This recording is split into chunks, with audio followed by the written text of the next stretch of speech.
आपका हमारे YouTube channel biology by Rakesh sir में स्वागत है। बेटा, अपन ने पिछली वीडियो में मादा जनन तंत्र के बारे में पढ़ा था। आज हम आपके लिए लेकर आए एक नया टॉपिक, मानव में निषेचन, ह्यूमन इज फर्टिलाइजेशन, जो कॉम्पिटिटिव एग्जाम में नीट वगैरह और बेसिक नॉलेज में आपके लिए काम आएगा। ठीक है, तो बेटा आज पढ़ेंगे अपन मानव में निषेचन। देखो क्या होता है मानव में निषेचन। यह बेटा जो चित्र दे रखा है अपन पहले पढ़ चुके इसको, इसके पहली वाली वीडियो में। यह है मादा जनन तंत्र का चित्र, मादा जनन तंत्र का चित्र। इसमें देखो एक जोड़ी अंडा से एक जोड़ी अंडवाहिनी, गर्भाशय, योनि, यह अपने इसमें अंग पाए जाते हैं। अब अपन को पढ़ना है निषेचन।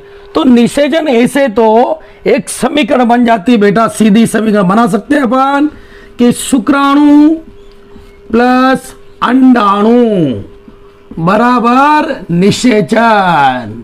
अगर अपन से बेटा एक नंबर में कोई पूछता है कि निषेचन किसे कहते हैं, तो एक समीकरण अपने दिमाग में बन जाती है कि शुक्राणु प्लस अंडाणु बराबर निषेचन।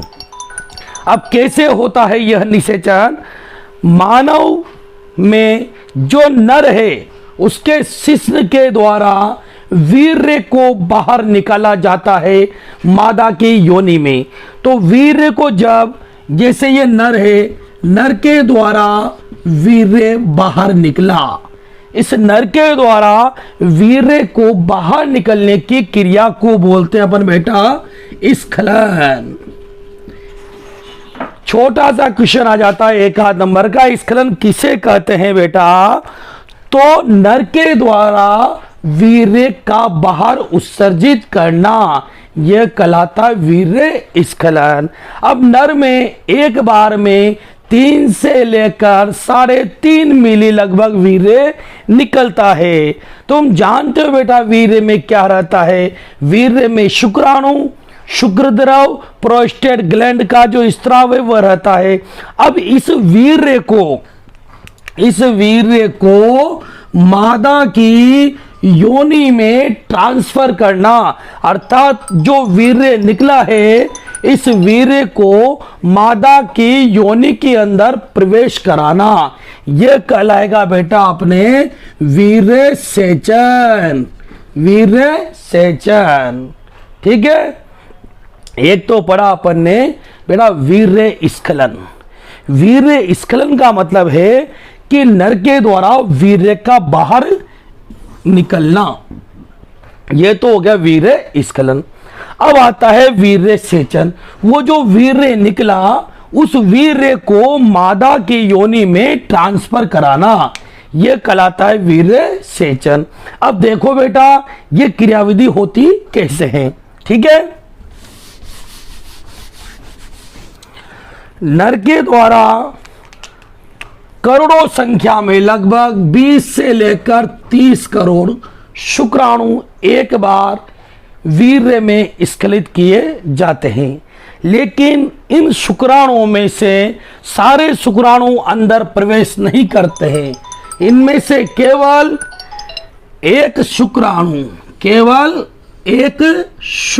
ही मादा का जो मैथुन अंग है योनि, इसके द्वारा ट्रांसफर किए जाते हैं। यानी कि नर के शिश्न के द्वारा वीर्य को मादा की योनि में स्खलित किया, अर्थात वीर्य सेचन किया। तो वीर्य सेचन में से एक शुक्राणु होने में तो 20 से 30 करोड़ शुक्राणु निकलते हैं, लेकिन उनमें से केवल एक शुक्राणु आगे प्रवेश करता है और यह गर्भाशय जो ये जो गर्भाशय गिरवा में होते हुए गर्भाशय और अंडवाहिनी तक पहुंच जाता है। अब देखो बेटा अपना जो अंडा है वह कहां पहुंच गया? अंडवाहिनी में, अंडवाहिनी में पहुंच गया। ठीक है, अब इधर से यहां शुक्राणु अंडवाहिनी में पहुंच गया। अब जो है अपने अंडाणु, जो मादा जननांग है अंडा से, उसमें इसका निर्माण होता है अंड जनन की क्रिया द्वारा। तो एक परिपक्व अंडाणु जिसको बोलेंगे बेटा अपन सेकेंडरी oocyte, ठीक है, द्वितीयक अंडक। यह द्वितीयक अंडक इधर अंडाशय से निकलता है। और शुक्राणु और अंडाणु, देखो ये शुक्राणु है और ये अंडाणु है, दोनों का यहां पर मिलाप हो जाता है, इसे बोलते हैं बेटा निषेचन। अगर एक नंबर का क्वेश्चन पूछा जाता है कि निषेचन कहां होता है, तो बेटा अपन कहेंगे, अब देखो निषेचन कहां हुआ, एम्पुला और स्टमस दोनों का जंक्शन है, इस जंक्शन पर जाकर दोनों का मिलाप होता है, शुक्राणु और अंडाणु का। अर्थात निषेचन कहां हुआ, एम्पुला स्टमस जंक्शन पर।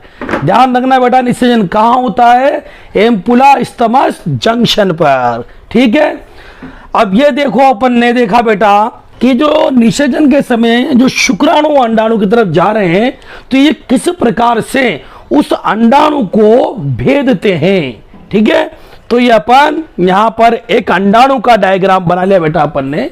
इस अंडाणु में क्या होता है, मेन सबसे पहले यहां पर देखो बाहर जो इसके आवरण है, इसको बोलते हैं बेटा कोरोना रेडिएटा, कोरोना रेडिएटा, ठीक है। सबसे कठोर जो दोबारा बना सकते हैं अपन, ये देखो बेटा ये अंडा है मान लो, इसके बाहर का जो आवरण है सबसे बाहर का, ये रहेगा कोरोना रेडिएटा। फिर कोरोना रेडिएटा के नीचे एक पारदर्शक झिल्ली रहती है बेटा, जिसको बोलते हैं जोना पेलुसिडा। ये हो गया अपने कोरोना रेडिएटा। इसके जस्ट नीचे जो झिल्ली है वो पारदर्शी है, उसको बोलते हैं जोना पेलुसिडा। फिर इसके अंदर झिल्ली आती है बेटा, उसको बोलते हैं वेटेलाइन मेम्ब्रेन, वेटेलाइन मेम्ब्रेन। और इसके अंदर है बेटा न्यूक्लियस यानी केंद्रक, क्योंकि अंडा से भी क्या है, कोशिका है, और कोशिका के अंदर फिर से के केंद्रक पाया जाएगा।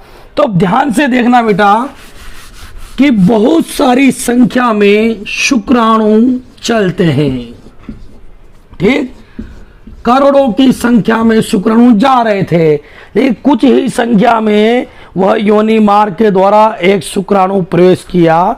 तो उस शुक्राणु ने अब कैसे इसको भेद दिया अंडाणु को। देखो ये शुक्राणु, यहां शुक्राणु को देखना बेटा, इसके ऊपर मैंने ग्रीन कलर में एक निशान बना रखा है, जो तुम पहले पढ़ चुके, कि इसको बोलते बेटा अपन एक्रोसोम। ये जो ऊपर शुक्राणु के अग्र सिरे पर एक टोपी नुमा भाग होता है, जिसको बोलते बेटा एक्रोसोम या अग्रपिंडक, एक्रोसोम। ध्यान रखना, यह मोस्ट बात है कि शुक्राणु के अग्र सिरे पर कौन सी संरचना पाई जाती है, एक्रोसोम। अब यह जो एक्रोसोम है यह बनता है बेटा गाल्जी बॉडी से, इसका निर्माण गाल्जी काय से होता है। अब जैसे ही शुक्राणु, देखो यहां देखो फर्स्ट शुक्राणु, फिर शुक्राणु आगे गया, अब शुक्राणु का जो एक्रोसोम भाग है वो धीरे धीरे क्या है, अंडाणु में प्रवेश करने लगा। तो शुक्राणु का जो एक्रोसोम भाग है बेटा, इसमें हम जानते हैं बहुत सारे एंजाइम पाए जाते हैं।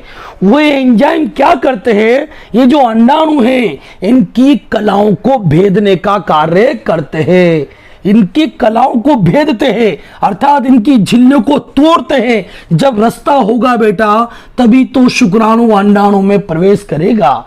तो इसमें क्या है, एक छेनी है, जिस प्रकार से पत्थर को ठोका जाता है ऐसे ही छेनी का जो नुकीला सिरा है बेटा, जिसको अपन ने बोला एक्रोसोम। इस एक्रोसोम में है एंजाइम जो झिल्ली को गलाने का वर्चस्व रखते हैं। अब इस एक्रोसोम में 3 प्रकार के एंजाइम पाए जाते हैं बेटा। पहला एंजाइम है इसमें कोरोना पेटेडिन, दूसरा है जोनालाइसिन, जोनालाइसिन, और तीसरा एंजाइम है बेटा इसमें हाइलोरुनिडेज। यह 3 एंजाइम पाए जाते हैं। नंबर 1 कोरोनापेटेडिन, जोनालाइसिन और हाइलोरुनिडेज। ठीक है, अब इसमें क्या है, जो कोरोनापेटेडिन है वह कोरोनापेटेडिन क्या करता है, इस कोरोना झिल्ली को भेद देता है, कोरोना झिल्ली को भेद देता है। ठीक है, जोनालाइसिन जो एंजाइम है वह जोना पेलिसिडा को भेदता है, और जो हाइलोरुनिडेज एंजाइम है यह भी क्या करता है, वेटेलाइन झिल्ली को भेदता है। इस प्रकार अलग अलग एंजाइम ने अपना अलग अलग कार्य ले लिया। इसमें 3 प्रकार के एंजाइम निकले बेटा, झिल्लियां भी 3 हैं। कोरोना रेडिएटा को कौन मारेगा, कोरोनापेटेडिन। जोना पेलुसिडा जो पारदर्शक झिल्ली है इसको कौन मारेगा, जोनालाइसिन। इसके बाद हाइलोरुनिडेज, यह क्या करता है, जो वेटेलाइन झिल्ली है ये वाली, इसको भेदता है। अर्थात जैसे शुक्राणु गया तो उसके एक्रोसोम भाग में जो एंजाइम भरे हुए थे वह एंजाइम बेटा क्या करते हैं, इन तीनों झिल्लियों को भेदते हैं। अब भेद के ये देखो इसका अगला सिरा आगे चला गया। शुक्राणु अंडाणु में प्रवेश कर गया तो बेटा इसमें जो पारदर्शक झिल्ली थी जानते हो कौन, जोना पेलुसिडा। ये पारदर्शक झिल्ली को एक वरदान प्राप्त है, खुल जा सिम सिम, खुल जा सिम सिम। अर्थात जैसे ही कोई सदस्य अंदर प्रवेश करता है तो ऑटोमेटिक ही ये क्या करती है, अपना दरवाजा क्लोज कर देती है। तो जोना पेलुसिडा जो है जैसे ही इसमें से शुक्राणु प्रवेश किया तो जोना पेलुसिडा के अंदर एक क्षमता होती है, तो वो क्षमता क्या करती है, जैसे देखो बेटा ये शुक्राणु अंदर प्रवेश किया, आराम से देखो बेटा ये अंडाणु, अब यहां से मान लो इसमें शुक्राणु प्रवेश कर गया। ठीक है, तो इसके बाद जैसे ये शुक्राणु अंदर चला जाता है बेटा, ये ध्यान रखना शुक्राणु का जो केंद्रक वाला भाग ही अंदर जाता है बेटा, पूंछ वाला नहीं, ध्यान रखना इस बात को। तो जैसे ही अंदर जाता है तो उसके बाद जोना पेलुसिडा वापस आवरण बना लेती है, यह वापस इस कवरिंग को तैयार कर लेती है ताकि जो अन्य शुक्राणु आ रहे थे वो वही रुक जाते हैं। अपने तो एक ही शुक्राणु प्रवेश कराना था, तो एक शुक्राणु अंदर प्रवेश कर गया, लेकिन जो जोना पेलुसिडा है उसने क्या किया, मैंने कहा ना जोना पेलुसिडा एक खुल जा सिमसिम वरदान प्राप्त है। जैसे ही शुक्राणु अंदर प्रवेश करता है तो जोना पेलुसिडा क्या करती है, उसके प्रवेश करने के बाद उस आवरण को बंद कर देती है। इस प्रकार एक शुक्राणु ही अंडाणु से टकराता है। ठीक, मतलब अब शुक्राणु अंडाणु के अंदर प्रवेश कर गया। अब देखो अंडाणु में देखना बेटा, अपन ने जो अंड जनन क्रिया पढ़ी है पिछली वीडियो में, तो अंड जनन में क्या होता है कि जो सेकेंडरी oocyte बनता है, तो सेकेंडरी oocyte क्या है कि मियोसिस सेकंड में मेटाफेज पर वो रुक जाता है। तो जैसे यहां पर अब शुक्राणु का प्रवेश होने लगता है तो उसकी जो मियोसिस सेकंड में जो मेटाफेज क्या वो रुक गया था वो स्टार्ट हो जाता है और उससे बनता है सेकेंडरी oocyte, अर्थात सेकंड ओवम या द्वितीयक अंडा, और बनता है द्वितीयक पोलर बॉडी। यह पोलर बॉडी का तो आज तक कुछ ऐसे पता नहीं भाई क्या होता है, लेकिन पोलर बॉडी लगभग क्या होती है, नष्ट हो जाती है और बचता है अपने पास द्वितीयक अंडा। तो ये जो बेटा शुक्राणु से संयोग करता है ये रहता है सेकेंडरी oocyte। अब सेकेंडरी oocyte संयोग करके और निषेचन की क्रिया करता है। ठीक, ये हो गया अपने निषेचन। अब थोड़ी सी एक नॉर्मल बात है कि जैसे अपन ने कहा कि वीर्य स्खलित होता है और वीर्य स्खलित होके फिर मादा की योनि में वीर्य सेचित होता है। ठीक है, तो कोई क्या होता है कि कोई एक्ट्रेस या कोई लड़कियां चाहती है कि भाई उनका शरीर खराब नहीं हो, तो कृत्रिम रूप से भी अपन क्या कर सकते हैं, निषेचन कर सकते हैं बेटा। तुमने नाम सुने होंगे या न्यूज़पेपर में पढ़ते हैं कि यह परखनली शिशु वहां पैदा हुआ या वहां पर परखनली शिशु बनाया गया, तो तुम्हारे दिमाग में है कि शिशु परखनली के अंदर बनता है, पर ऐसा नहीं है बेटा। जो नर है उस नर के शुक्राणु को परखनली में ले लिया जाता है, और वो जो एक्ट्रेस है जो अपना शरीर नहीं बिगाड़ना चाह रही है, या जो लड़की है जो अपने शरीर में बदलाव नहीं करना चाह रही है, हमेशा युवा अवस्था में बना रहना चाहती है, तो वो क्या करती है, अपने अंडाणु को दे देती है और ये परखनली में आ जाते हैं। दोनों को मिलाते हैं तो यहां पर निषेचन हो जाता है। तो निषेचन कहां हुआ बेटा, शरीर के बाहर। बाहर निषेचन होने के बाद फिर इस मैटर को मादा की योनि में एक इंजेक्शन, जिसको बोलते हैं कैथेटर, उसकी सहायता से मादा की योनि में ट्रांसफर करा दिया जाता है। अब मादा कौन है, दूसरी मादा। वो एक्टर नहीं चाहती कि मेरे पेट के अंदर बच्चा रहे, तो उसको क्या करते हैं बेटा, कोई गरीब जो लेडीज होती है उससे वहन कर लेते हैं पैसे देकर कि भाई इस का लालन पालन तू ही करेगी। तो ये जो बना बेटा निषेचन होने के बाद इसको दूसरी मादा के गर्भाशय में ट्रांसफर कर दिया जाता है। अब भ्रूण का जो लालन पालन होगा वह दूसरी मादा के अंदर होगा। जैसे 9 महीने उपरांत बच्चा प्रसव यानी बच्चा पैदा होता है, तो वो एक्टर क्या करता है या जो एक्ट्रेस है वो क्या करती है, उस बच्चे को ले लेते हैं।